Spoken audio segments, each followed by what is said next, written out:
दोस्तों 1350 किलोमीटर लंबा एक्सप्रेसवे अपने देश का सबसे लंबा एक्सप्रेसवे होने वाला है। ये दिल्ली के डीएनडी से शुरू होता है और महाराष्ट्र के जीएनपीटी में एंड होता है। इसके बीच में ये एक्सप्रेसवे दिल्ली के बाद हरियाणा, राजस्थान, मध्य प्रदेश, गुजरात और महाराष्ट्र होते हुए जीएनपीटी पोर्ट में एंटर करता है। आज के इस वीडियो में हम लोग महाराष्ट्र के हिस्से में जो दिल्ली मुंबई एक्सप्रेसवे बन रहा है उसको देखने वाले हैं कि वहाँ पर कितना काम पूरा हुआ और कितना काम बाकी है। महाराष्ट्र में ये एक्सप्रेसवे टोटल 171 किलोमीटर डिस्टेंस को कवर करता है, जिसे कि 8 पैकेज में बांट करके बनाया जा रहा है। वहीं गुजरात में ये एक्सप्रेसवे टोटल 426 किलोमीटर के डिस्टेंस को कवर करता है, जहां पर इसे 16 पैकेज में बांट करके बनाया जा रहा है। अभी वर्तमान में हरियाणा के सोना से लेकर के राजस्थान के सवाई माधोपुर तक 292 किलोमीटर का सेक्शन ओपन है। वहीं राजस्थान के चेचट से मध्य प्रदेश के थांडला तक 255 किलोमीटर का सेक्शन भी ओपन है। इसके बाद गुजरात के वडोदरा से लेकर के गुजरात के भरूच तक 92 किलोमीटर का सेक्शन भी ओपन है। यानी कि 1300 किलोमीटर के इस हाईटेक एक्सप्रेसवे का करीब 640 किलोमीटर का जो सेक्शन है वो ओपन है, जिस पर की गाड़ियां चल रही है। लेकिन अभी भी आधा से ज्यादा का काम बचा हुआ है। करीब 711 किलोमीटर का सेक्शन अभी भी बाकी है, जिसमें से एमपी में 23 किलोमीटर का काम बचा हुआ है, जिस पर काम चल रहा है। गुजरात में 334 किलोमीटर के खंड पर काम चल रहा है और महाराष्ट्र में पूरा का पूरा 171 किलोमीटर के खंड पर काम चल रहा है। तो इस वीडियो में हम लोग महाराष्ट्र के कौन से पैकेज का कितना काम पूरा हुआ उसको देखेंगे। जब हम इंफ्रास्ट्रक्चर की बात करते हैं तो अधिकतर लोगों के मन में पहली तस्वीर सड़कों या फ्लाईओवर की हो जाती है।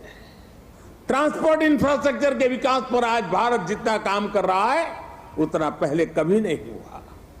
आज एक तरफ देश भर में ग्रामीण सड़कों का निर्माण हो रहा है, तो वहीं रिकॉर्ड संख्या में आधुनिक एक्सप्रेसवे बनाए जा रहे हैं। दिल्ली मुंबई एक्सप्रेसवे का जो वडोदरा विरार सेक्शन है उसकी लेंथ 27 किलोमीटर है और इस पर अभी काम चल रहा है। ये विरार के पास NH48 से शुरू होकर के पालघर के पास जाकर के समाप्त होता है। इस सेक्शन को बनाने का काम GR इंफ्रा प्रोजेक्ट कर रही है, जहां पर बेतरा रिवर के ऊपर आपको 3 मेजर ब्रिज का निर्माण होता हुआ नजर आएगा। दिल्ली मुंबई एक्सप्रेसवे NH48 के पास एक इंटरचेंज को बनाया गया है। यहाँ से आगे ये एक्सप्रेसवे मुंबई के GNPT पोर्ट तक जाता है। इस सेक्शन में काफी स्पीड से काम हो रहा है। पूरा का पूरा रोड कंक्रीट के द्वारा बनाया जा रहा है, न कि अलकतरा वाला ब्लैक रोड। इस सेक्शन में कई जगहों पर अर्थवर्क का काम चल रहा है, तो कई जगहों पर छोटे बड़े ब्रिज को बनाया जा रहा है। डोडीपाड़ा से लेकर के कई सेक्शन में PQC लाइन का काम भी पूरा हो चुका है। आगे ये एक्सप्रेसवे वैतरना रिवर को क्रॉस करती है, वो भी एक नहीं 3 बार। यही कारण है कि यहाँ पर 3 मेजर ब्रिज का निर्माण किया जा रहा है। इस ब्रिज के निर्माण में भी अच्छा खासा प्रोग्रेस देखने को मिला है पिछले साल के मुताबिक। इस ब्रिज पर डेक ज्वाइंट का काम जारी है। अगर आप ध्यान से देखें तो पूरा का पूरा ब्रिज आपको तैयार होता हुआ नजर आएगा। यहाँ पर गाइस आपको बता दें कि इस ब्रिज की लंबाई 2 किलोमीटर है, जिसमें से नॉर्दर्न साइड में 1200 मीटर के रीजन में इरेक्शन का काम हो चुका है और 800 मीटर के सदर्न साइड में ब्रिज के पिलर का निर्माण हो गया है, लेकिन इरेक्शन का काम नहीं हुआ है। जैसे ही आप इस नदी को क्रॉस करते हो आगे फिर से आपको PQC लाइन कंप्लीट होता हुआ नजर आएगा। एक बार फिर आगे जाकर के ये नदी वैतरना रिवर को फिर से क्रॉस करती है। वहाँ पर फिर से 1.5 किलोमीटर लंबा एक ब्रिज को बनाया गया है। इस वाले सेक्शन में काम थोड़ा स्लो है, बट काम चल रहा है। मतलब कंपनी का मेन फोकस है कि पहले हम लोग एक ब्रिज को कंप्लीट कर देते हैं पूरी तरह से, फिर इस वाले पर काम किया जाएगा। इसलिए इस 1.5 किलोमीटर के ब्रिज पर काम स्लो चल रहा है। इस सेक्शन में आपको अभी हर एक जगह पर छोटे छोटे ब्रिज दिखेंगे, जो नाले वगैरह हैं, जिनको कि पानी को क्रॉस करने के लिए बनाया गया है। चूंकि ये पूरा का पूरा इलाका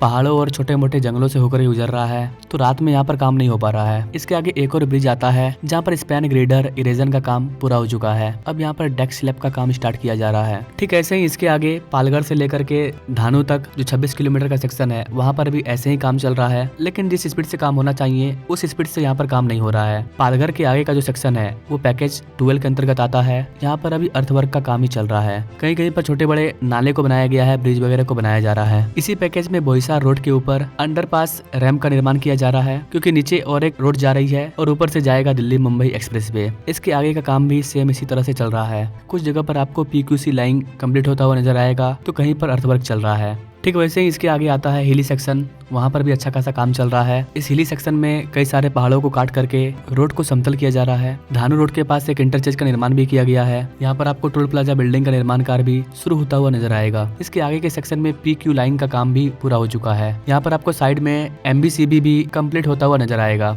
यानी कि उन जगहों की तुलना में यहाँ पर काफी अच्छा काम हो चुका है। यहाँ पर कई सारे जगहों पर स्टोन पिचिंग का काम भी जारी है। इस वाले सेक्शन में काफी हद तक काफी अच्छा खासा काम पूरा हो चुका है। ये पैकेज 11 का पार्ट है।